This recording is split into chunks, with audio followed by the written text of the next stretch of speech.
Namaskar and welcome. I am Sikka. In the next few minutes, we'll be getting in the top 24 news of the last 24 hours. Visakhapatnam will be Andhra Pradesh new capital, announces CM Jagan Mohan Reddy. Late Prime Minister Indira Gandhi had allowed General Singh Bhindranwale to grow into a sort of Frankenstein monster and decided to finish him off when he reached the pinnacle, claims Lieutenant General retired Kuldeep Singh Barad, who led the 1984 Operation Blue Star to flush out extremists out of the Golden Temple. He claimed that the then political leadership had allowed the Bhindranwale cult to flourish. Amid BBC documentary row, Indian diaspora protested against BBC for its anti-India documentary across the United Kingdom. The protests were held in London, Glasgow, Manchester and Birmingham. Cricketer Virat Kohli visited Swami Dayanand Ji Maharaj Samadhi at Swami Dayanand Ashram in Rishikesh with wife Anushka Sharma. Swami Dayanand Ji Maharaj was the spiritual guru of PM Narendra Modi.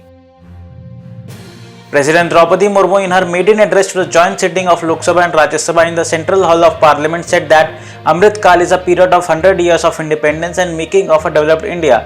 These 25 years is a period for all citizens to focus on duty. We need to build aatmanirbhar Bharat by 2047, she added.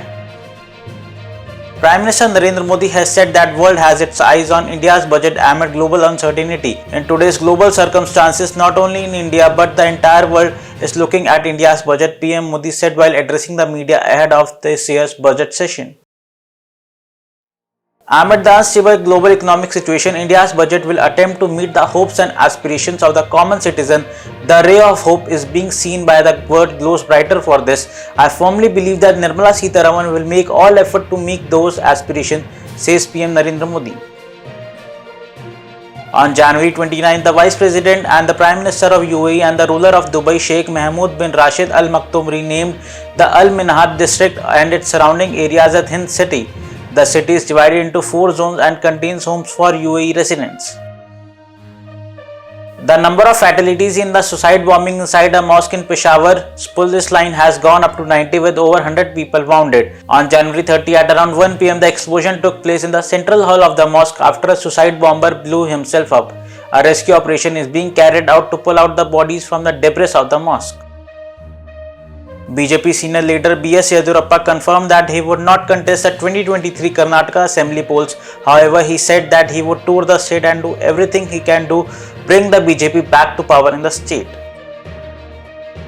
India to be the fastest growing economy, global growth dipped to 2.9%, projects IMF. According to the report, the growth in emerging and developed Asia is expected to rise in 2023 and 2024 to 5.3% and 5.2% respectively, after a deeper than expected slowdown in 2022 to 4.3% attributable to Chinese economy.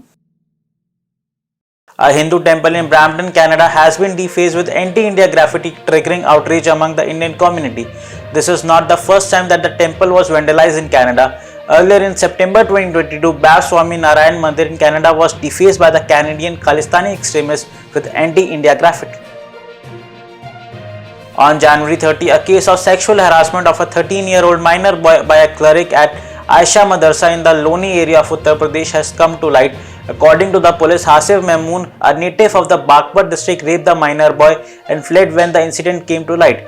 Based on a complaint filed by the boy's father, the Loni police registered a case against the Hafiz under Section 377 of the IPC and Section of the POCSO Act and launched a manhunt to trace the accused. In a horrific case of forced conversion that has come to the fore from Kanpur in Uttar Pradesh, an 18-year-old Dalit girl has accused one Mohammad Shahnawaz of holding her hostage for 25 days, during which he tortured her and pressurized her to convert to Islam. When she did not accede to his demands, he beat her up with a belt and wire. The accused also tried to burn her to death by sprinkling kerosene on her and setting her on fire. On December 30, the Uttar Pradesh police registered an official complaint against a person named Arif for abducting a Hindu minor girl in the Kasganj district. The case has been registered based on the complaint filed by the family members of the victim. Brothers of Arif, identified as Tahir, Moti and Abid, have also been booked in the case. According to a report, the incident is said to have happened on January 23 when the family members of the victim had gone to the fields for their job and the girl was alone at home.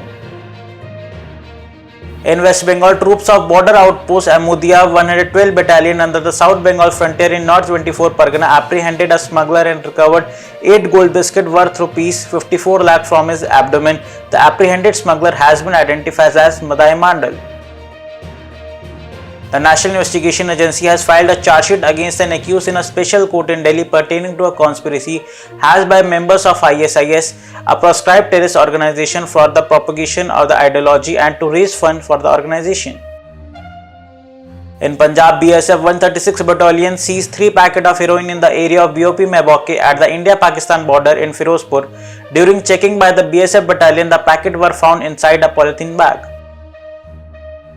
On January 30, anti-FICN team of STF arrested 2 Assam-based counterfeit currency racketers Abdul Razak Khan and Shahar Ali. Huge amount of high-quality counterfeit Indian currency note of 500 denomination, each amounting to be 10 lakh, were recovered and seized from them.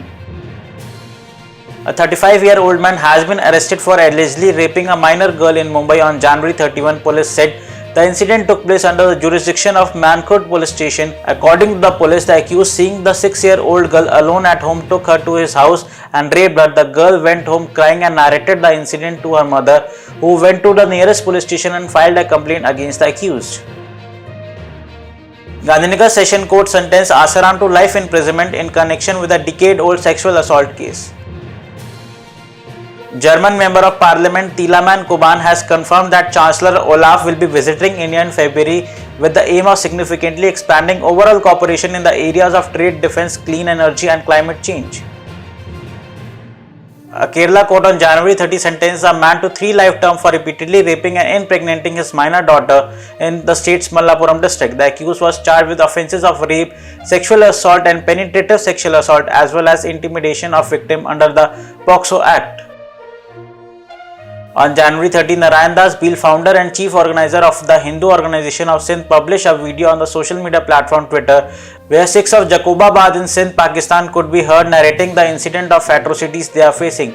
The Sikh individual, identified as Hari Singh, was allegedly abused and heckled by the Muslim community. In the video, Singh told that the incident took place when he was picking up his daughter from a school. He was heckled and threatened to kill. The attackers also threatened to kill his daughters. Singh added that his daughters were afraid and refused to go to school. We will be back with news at 9 tomorrow. Till then, stay safe, stay healthy and do not forget to like and share the video and subscribe to our channel.